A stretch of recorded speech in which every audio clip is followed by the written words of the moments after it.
नमस्कार दोस्तों, मैं राकेश वर्मा आप सभी का स्वागत करता हूं आपके अपने परिवार लेसन गुरुकुल पर। साथियों, बीपीएससी टीआरई 3.0 15 मार्च 2024 को 2 पालियों में हुए, जिसका पेपर लीक परीक्षा से पूर्व ही हो गए थे। इसका पूरा पुख्ता सबूत के साथ बिहार पुलिस के आर्थिक अपराध इकाई ने खुलासे किए और साथ ही बीपीएससी आयोग जो बार-बार यह कहते रहे कि जब तक पुख्ता सबूत, ठोस सबूत उसे नहीं प्राप्त होता है, तब तक वह परीक्षा रद्द नहीं करेगी। और इसको लेकर के बीपीएससी आयोग एवं आर्थिक अपराध इकाई के बीच कुछ समय के लिए ठनाठनी सा लगा। बीपीएससी आयोग ठोस सबूत की मांग करते रहा, जबकि आर्थिक अपराध इकाई के द्वारा यह कहा गया कि चूंकि जांच प्रक्रियाएं चल रही हैं और बीपीएससी आयोग के भी अधिकारी, प्राधिकारी, कर्मचारी भी उस जांच प्रक्रिया के संदेह के घेरे में हैं, इसलिए जो जब्ती जो भी सामग्री है उसे किसी आयोग या प्राधिकार को वह सुपुर्द नहीं कर सकता है, वह उसे नहीं दिखा सकता है। क्योंकि यदि ऐसा होता है तो जो जांच प्रक्रियाएं हैं उसमें हस्तक्षेप या बाधा उत्पन्न हो सकता है। हालांकि आर्थिक अपराध इकाई के द्वारा जो विज्ञप्ति जारी किया गया था उसमें पेपर लीक को लेकर के जो समय बताए गए थे उससे साफ साफ यह जाहिर हो रहा था कि 15 मार्च 2024 को दोनों पालियों में होने वाले परीक्षा का प्रश्न पत्र समय से पूर्व ही लीक हो गए थे, क्योंकि 15 मार्च को परीक्षा होना था और 14 मार्च को ही पटना से इस पूरे पेपर लीक का जो सरगना है, जो माफिया है, विशाल चौरसिया, उसे गिरफ्तार किया जा चुका था। लेकिन उसका खुलासा इसलिए नहीं हो पाया कि और तह तक जो छापेमारी चल रही थी आर्थिक अपराध इकाई का, उसे पहुंचना था और विशाल चौरसिया एवं उसके साथ जो भी उसके सहयोगी और अभ्यर्थी पकड़े गए, उन्हीं से ही पूछताछ के क्रम में पता चला कि झारखंड के हजारीबाग में भी सैकड़ों की तादाद में अभ्यर्थियों को प्रश्न पत्र के उत्तर रटवाए जा रहे हैं। तो सुबह 15 मार्च को सुबह 5:30 बजे ही वहां के स्थानीय पुलिस के मदद से वहां रेड मारी जाती है। कई अलग होटलों और मैरिज हॉल्स पर रेड पड़ते हैं, जिसमें लगभग 300 शिक्षक अभ्यर्थी, जिसमें महिला भी सम्मिलित हैं, लगभग 88 एवं उनके साथ 5-7 गिरोह के जो सक्रिय सदस्य हैं वे पकड़े जाते हैं एवं वहां से pen drive, laptop, blank cheque, cash, उसके बाद सभी का मूल दस्तावेज, एडमिट कार्ड, आधार कार्ड, ये सारी सामग्रियां भी वहां से जब्त किए जाते हैं। तो इससे साफ जाहिर हो रहा था कि जब 14 तारीख को ही सरगना पकड़ा गया, वहां पे उत्तर रटवाए जा रहे थे पटना में, जब 5:30 बजे भोर में ही 15 मार्च को हजारीबाग में सैकड़ों की तादाद में जब अभ्यर्थी पकड़े गए, तो सीधी सी बात है, इससे और अधिक ठोस सबूत और क्या चाहिए थे बीपीएससी आयोग को। तो वह थेथरलॉजी कर रहा था कि हमें ठोस सबूत चाहिए, ठोस सबूत चाहिए कि परीक्षा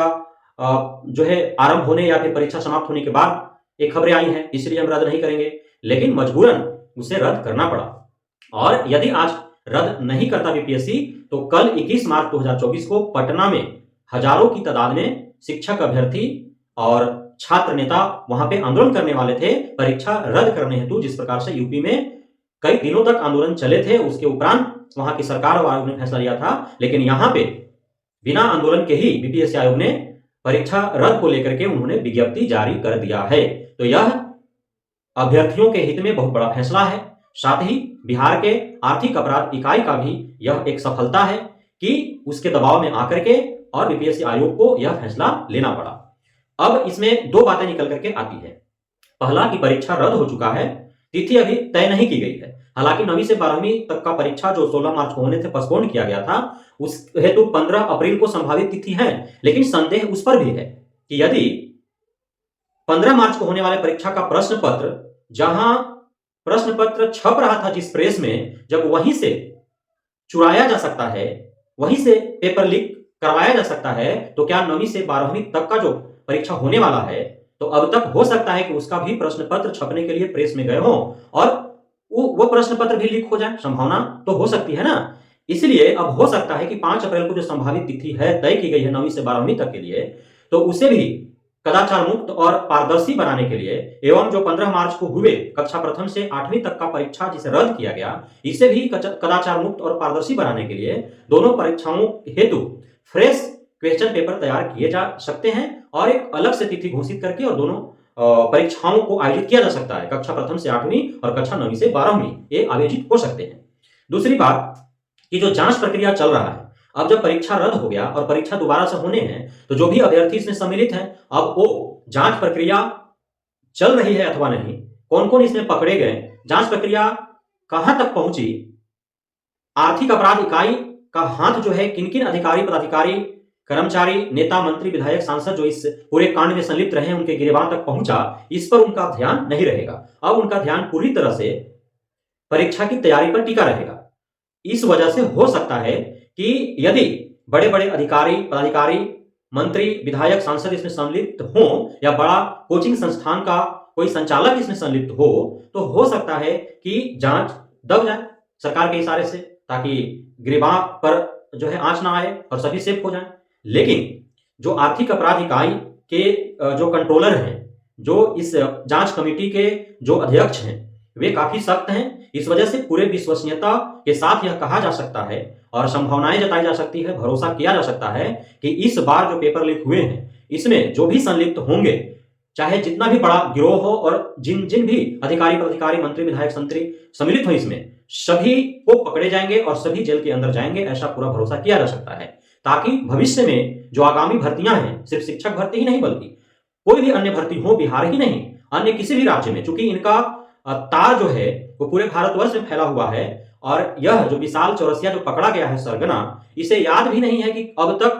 कितने भर्तियों का परीक्षा का प्रश्न पत्र जो है इसने लीक करवाया है, किन-किन पेपर लीक कांडों में संलिप्त रहा है, इसे याद भी नहीं है कि 2 किया है, 4 किया है, 6 किया, मैंने अनगिनत इन्होंने किया है। तो अनगिनत जब इसने किया है, तो फिर यदि पकड़ा जाएगा, फिर कुछ दिनों के बाद छूट जाएगा, तो फिर यही काम करेगा। साथ ही इसके गिरोह के अन्य सदस्य यदि नहीं पकड़े जाते हैं, तो यह भले ही जेल में रहेगा, लेकिन वे फिर करेंगे कहीं ना कहीं कांड।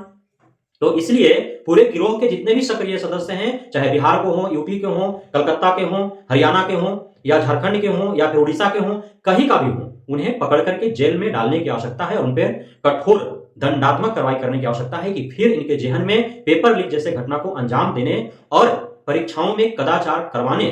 क्या ये विचार भी इनके मन मस्तिष्क में न उत्पन्न हो या अन्य कोई भी नया सरगना या नया माफिया उत्पन्न न हो। इस प्रकार की कार्रवाइयां होनी चाहिए। तो कुल मिलाकर के बीपीएससी टीआरई 3.0 जो 15 मार्च 2024 को आयोजित हुए थे, दोनों पालियों की परीक्षा रद्द कर दी गई है। कब होंगे अब तक